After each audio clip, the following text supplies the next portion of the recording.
returned to Bangladesh, where he joined the economics department of Chittagong University. Professor Yunus is responsible for many innovative programs benefiting the rural poor. In 1974, he pioneered the idea of Gram Sakar, a form of local government based on the participation of rural people. And this was later adopted by the Bangladeshi government in 1980. In 1978, he received the President's Award for his work on Napaga Kamar, a system of cooperative three-share farming embraced by the Bangladeshi government also in 1977. In 1987, he received the Independence Day Award, Bangladesh's highest honor. Professor Yunus's work has led to his appointment to several United Nations commissions and advisory groups, especially those dealing with women's economic empowerment. Professor Yunus has worked with numerous other organizations dealing with education, population, and health, and disaster prevention, and banking and development programs. He sits on the International Council of the Ashoka Foundation, the global network of social entrepreneurs, and is a member of the Elders, a group of global peacemakers organized by Nelson Mandela.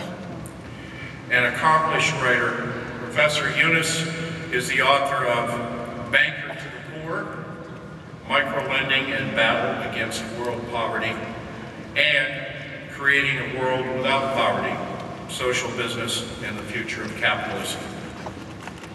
Please join me in welcoming our most distinguished guest, Professor Mohammad Yunus.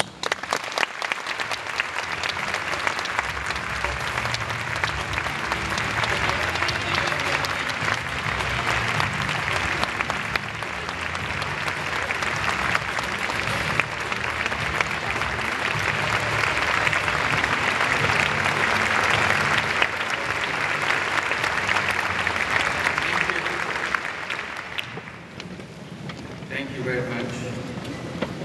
What a crowd. Well, I'm very grateful to NAFSA for inviting me here. These days, nobody invites bankers anywhere. So maybe they were not looking at me as banker. They were looking at me as a former educator. So with that credential, probably I came in. And that's how I began. And I always loved to become a teacher. And that's what I wanted to be, and that's what I became. And I was teaching here that Bangladesh became independent after a long struggle, long war. I went back as soon as Bangladesh became an independent country and started teaching in one of the universities there, Chittagong University. And in 1974, we had a terrible famine in the country. Here I am teaching elegant theories of economics. I'm sure there are many economics teachers here. And right outside the university classroom, people going through a famine, dying of hunger. So that doesn't give a very good feeling when you tell your students all these elegant theories have solutions. You can change the world. And you walk out of the classroom, reality kind of hits you. These are empty words. Those elegant theories don't come to any use in saving these people. Gradually you feel absolutely empty inside of you. That your words, your knowledge, they are all empty. So I thought, instead of suffering from this, I should go out and be in the village next door to the university campus, see if I could be of any use to anybody. I know my economics would not be any help, but as a human being, I have the capacity to stand next to another human being and see if I could be of some use to the person, even for a day. I thought that capacity I had.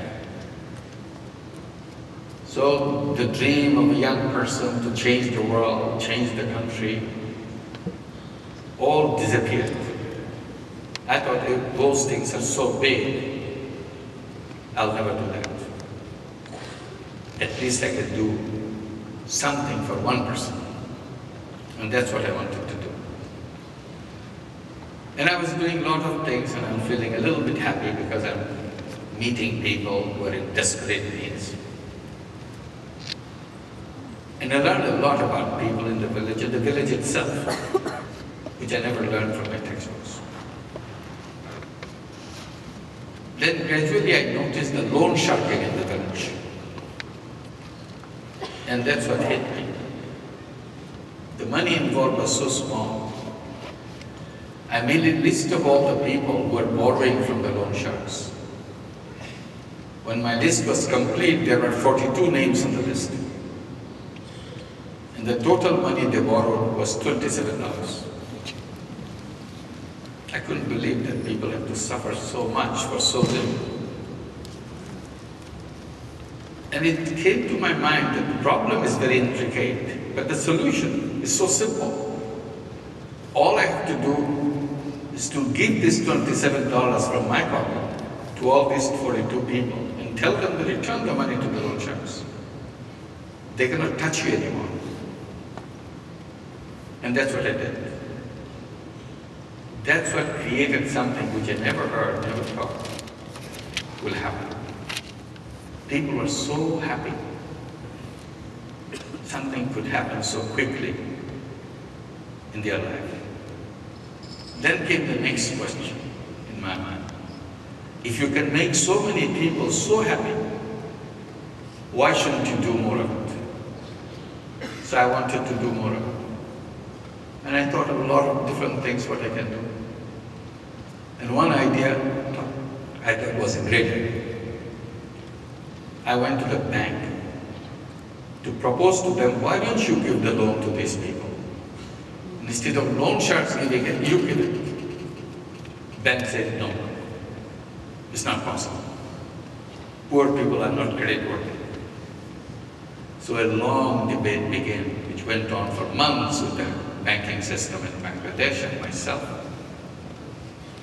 And ultimately I resolved it by offering myself as a guarantor to save their roots. I said, I'll sign any paper you give me. I take the risk, you give the money.